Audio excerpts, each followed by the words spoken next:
Hi guys, आज मैं आपको बताऊंगा कि अल्टरनेटिंग करंट और डायरेक्ट करंट के बीच में क्या डिफरेंस होता है।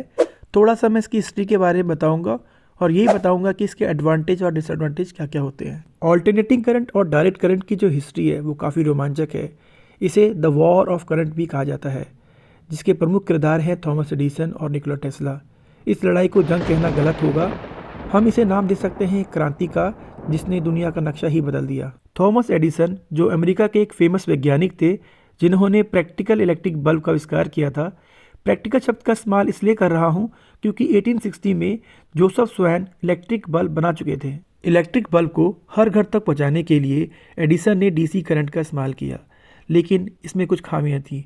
जैसे इसका लॉन्ग डिस्टेंस ट्रांसमिशन संभव नहीं था, जिसकी वजह से आधे मील दूरी के इलाके तक ही बिजली पहुंचाई जा सकती थी और कंज्यूमर को ये बिजली महंगी पड़ती थी। लेकिन दूसरी तरफ निकोला टेस्ला के पास डायरेक्ट करंट का विकल्प था, और वो था बिजली का दूसरा रूप, मतलब ऑल्टरनेटिंग करंट। लेकिन अपनी सोच को ज़मीन पर उतारने के लिए, मतलब प्रैक्टिकली दुनिया के सामने रखने के लिए उनके पास फंड की कमी थी। लेकिन काफ़ी संघर्षों के बाद टेस्ला दुनिया को समझाने में कामयाब हो गए कि भविष्य अल्टरनेटिंग करंट ही है। यही कारण है कि हम आज अल्टरनेटिंग करंट का इस्तेमाल करते हैं। लेकिन बहुत दुख की बात है कि जिस महान व्यक्ति ने अल्टरनेटिंग करंट से दुनिया को अंधकार से मुक्त किया, उनका अंतिम समय अंधकार और गुमनामी में बीता।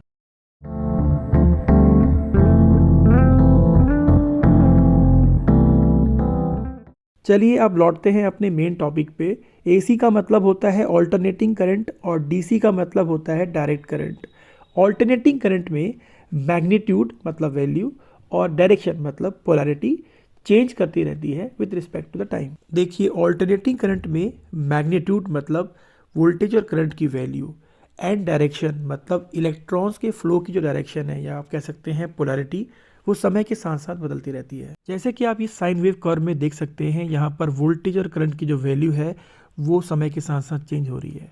जीरो से स्टार्ट हो रही है, फिर मैक्सिमम पर जा रही है, उसके बाद देन जीरो, और यहाँ पे इसका नेगेटिव फेज स्टार्ट हो जाता है। कहने का मतलब यहाँ पे आपको पॉजिटिव और नेगेटिव फेज दोनों देखने को मिलेंगे। कहने का मतलब है कि ऑल्टरनेटिंग करंट अपनी पोलैरिटी को चेंज करता रहता है। अगर मैं इलेक्ट्रॉन्स की डायरेक्शन की बात करूँ तो यहाँ पर इलेक्ट्रॉन की डायरेक्शन फॉरवर्ड और बैकवर्ड होती है। मतलब ऑल्टरनेटिंग करंट समय के साथ साथ अपनी डायरेक्शन को चेंज करता रहता है। अगर बात की जाए डायरेक्ट करंट की, the magnitude and the direction of the DC remain constant with respect to the time. कहने का मतलब ये है कि यहाँ पर वोल्टेज और करंट की वैल्यू होती है वो कांस्टेंट रहती है। इसके अलावा यहाँ पे इलेक्ट्रॉन्स की जो फ्लो की डायरेक्शन है वो भी एक ही तरफ होती है, मतलब यूनी डायरेक्शनल होती है with respect to the time. जैसा कि आप यहाँ पे देख रहे हैं, वोल्टेज की वैल्यू कांस्टेंट है विद रिस्पेक्ट टू टाइम।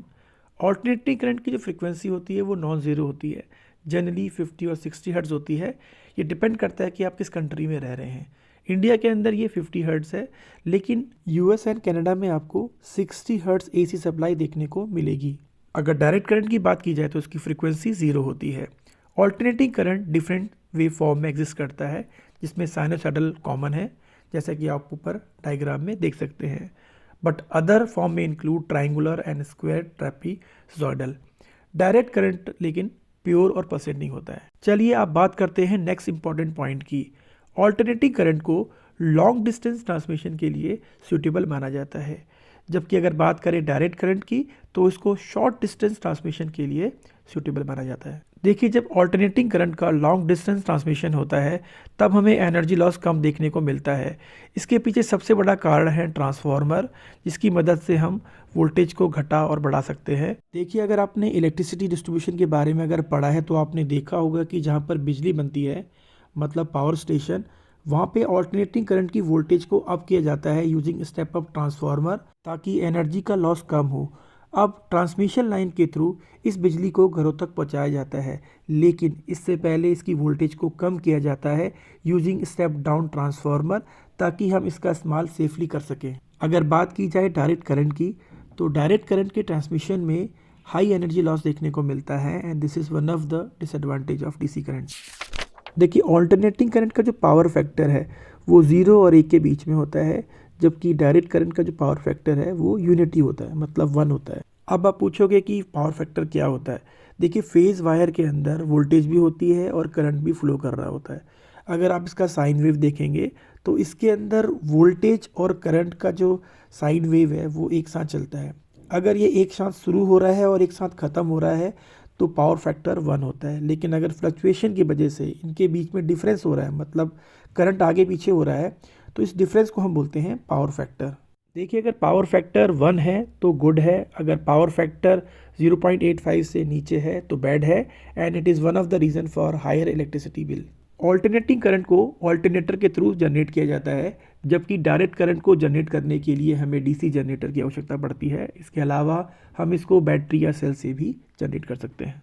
देखिए, ऑल्टरनेटिंग करंट को डायरेक्ट करंट में कन्वर्ट करने के लिए हम इस्तेमाल करते हैं रेक्टिफायर्स का, जबकि डायरेक्ट करंट को ऑल्टरनेटिंग करंट में कन्वर्ट करने के लिए हम इन्वर्टर का इस्तेमाल करते हैं। अगर ऑल्टरनेटिंग करंट के यूज़ की बात की जाए तो इसका इस्तेमाल इंडस्ट्रियल इक्विपमेंट और कंज्यूमर इलेक्ट्रॉनिक्स में होता है। For example AC, cooler, washing machine, light, fans etcetera.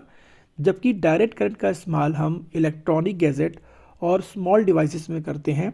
For example clock, laptop, mobile phone etcetera. Alternating current के पास एक बड़ा एडवांटेज ये है कि आप इसकी वोल्टेज को अप एंड डाउन कर सकते हैं by using a device called transformer.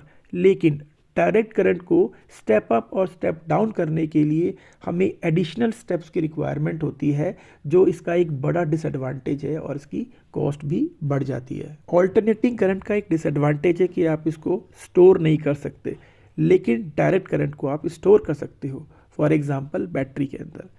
Alternating current को डेंजरस माना जाता है, लेकिन direct current is not dangerous, क्योंकि ऑल्टरनेटिंग करंट का लॉन्ग डिस्टेंस ट्रांसमिशन कम लागत में संभव है, इसीलिए इसे कॉस्ट इफेक्टिव माना जाता है। अगर बात की जाए डायरेक्ट करंट की, then it is expensive but in terms of transmission. चलिए मैं आपको बताता हूँ कि एसी और डीसी का इस्तेमाल एक्सी सर्किट में कैसे होता है।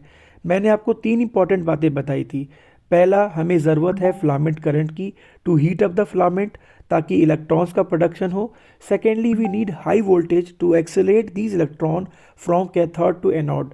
Lastly, we want the flow of electrons from cathode to anode only, means unidirectional, मतलब एक ही डायरेक्शन में। और मैंने आपको यह भी बताया था कि transformer only work with AC, इसीलिए हम ट्रांसफार्मर की प्राइमरी साइड में ऑल्टरनेटिंग करंट को अप्लाई करते हैं ताकि हमें डिजायर्ड वोल्टेज मिल सके। देखिए, स्टेप डाउन ट्रांसफार्मर के थ्रू वोल्टेज को कम किया जाता है and it provide filament current for the production of electrons.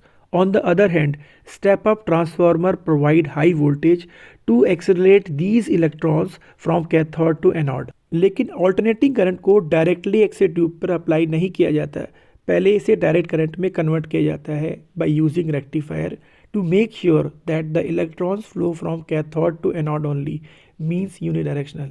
दोस्तों, इस सीरीज़ की नेक्स्ट वीडियो में मैं आपको बताऊंगा कि ट्रांसफार्मर क्या होते हैं, किस प्रिंसिपल पर वो काम करते हैं और कितने टाइप के ट्रांसफार्मर होते हैं। उम्मीद करता हूं कि आपको ये वीडियो पसंद आया होगा, तो प्लीज़ इसको लाइक कीजिएगा, दोस्तों के साथ शेयर कीजिएगा और सब्सक्राइब करना मत भूलिएगा। तो मिलते हैं आपसे अगले वीडियो में। Bye and take care.